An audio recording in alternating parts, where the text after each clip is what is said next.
At least I can try and find out what it does to me.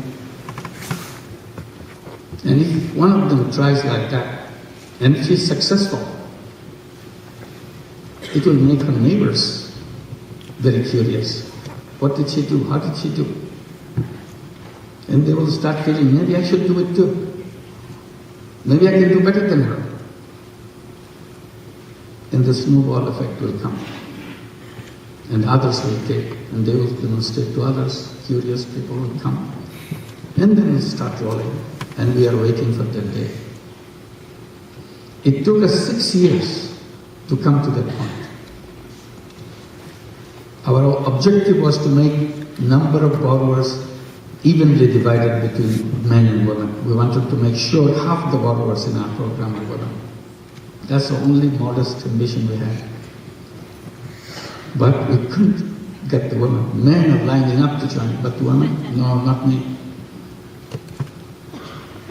So after when we have finished it, then we saw money going to the family through women. It brought so much more benefit to the family than the same amount of money going to the family through men.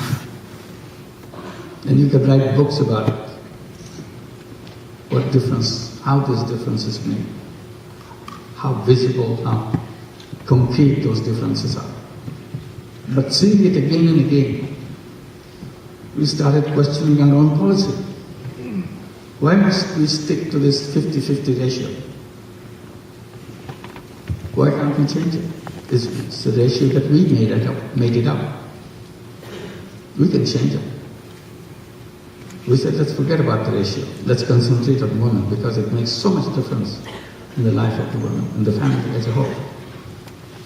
So we changed it. We said, let's focus on women. That's the reason why we went up 70, 80, 90%, and now 97% women. So the question is entrepreneurial growth. I said, if you keep on arguing this, that all human beings are entrepreneurs, they will keep on saying the same thing over and over again. So why don't we demonstrate? So we started demonstrating. About 4 years back, we said, look, let's demonstrate in a very complete way. Let's come up with a project aiming at exclusively to the beggars. Under this program, we'll lend money only to beggars. What do we do with beggars? We said, okay, we go to beggars and talk to them, learn about their life, and try to find out at what point in life she became a beggar. Until she became a beggar, she was a normal, quote-unquote, normal housewife, trying to struggle with her life, with her children's life, somehow managing it. Very difficult, but still. But at one point, something happened. She couldn't continue that way. She had to stretch her hand because her children were hungry. There's no way she could survive. So she goes to the neighbors to seek something, so food, something. And that's the beginning of her life as a beggar. She could never go back to the previous life. So after we go through all this kind of discussion with them, and then we suggest to them, would you like this idea? When you go begging from house to house in the village, would you carry some merchandise with you? Some cookies, some candies, some toys for the kids. And we made it sound very simple by saying, well, you go there anyway. This is no extra work for you. And if you are looking for money to buy all this stuff that you want to sell, we will give you the money. Grameen Bank will give you the money. And that way you can give people option, whether they would like to give something as a charity, which they always did, or they would like to buy something from you because you are selling something.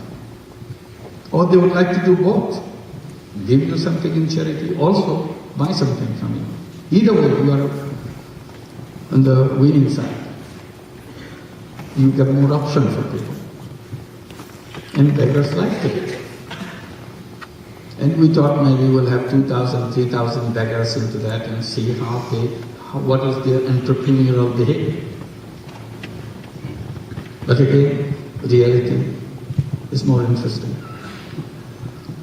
We ended up very quickly more than 100,000 beggars in the program. And we liked it. They liked it. The typical loan to a beggar is about $15, $20. And you start selling things. By now, there are more than 18,000 beggars who have stopped begging completely because they became successful door-to-door salesperson. They don't need to beg anymore.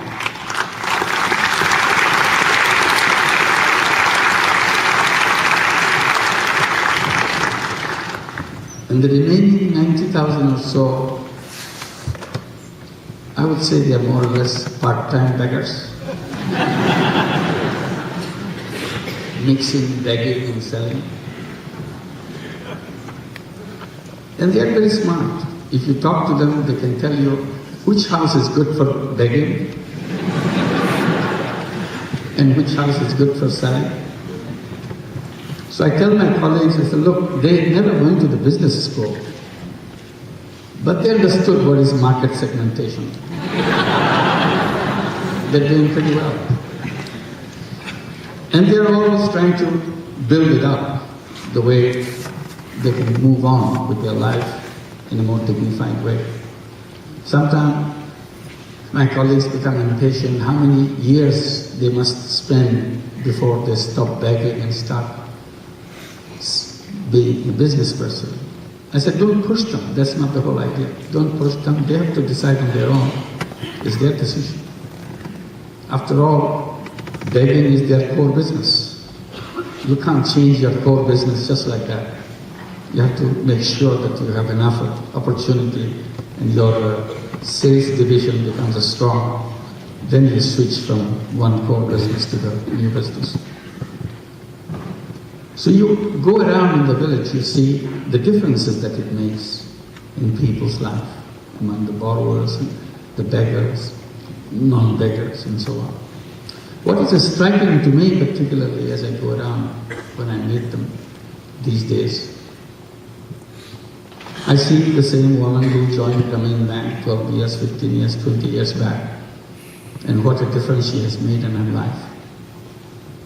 Now I see a young girl with her who looks pretty much like her. And she introduces the young girl, oh, this is my daughter. It looks very much like her. And you think that, okay, she has now a daughter who helps her. So I asked the daughter, well, what do you do? She says, I'm a doctor. I practice in a neighboring town. Now you are visiting our village, so I came to see you, meet you. I never met you personally, so I thought this would be a good occasion. So I look at the mother and the daughter. Both are very happy, full of smile. And a thought always crosses your mind, looking at them. The mother could have been a doctor too. There's nothing wrong with the mother. But she couldn't even go to school to learn her alphabet. She's an illiterate woman. And all her life she remains an illiterate woman. Is it her fault? Is it something missing in her, something lacking in her? She has all the qualities that her daughter has. But society never gave her a chance. So you come back to the same question again and again. Who creates poverty? Is poverty a creation of the person, the poor person? She created her poverty? And I always conclude, no, poverty is not created by the person. Poverty is an artificial imposition on a person. Poverty is created by the system that we built. We continue to build, like in universities we do. That's what creates poverty.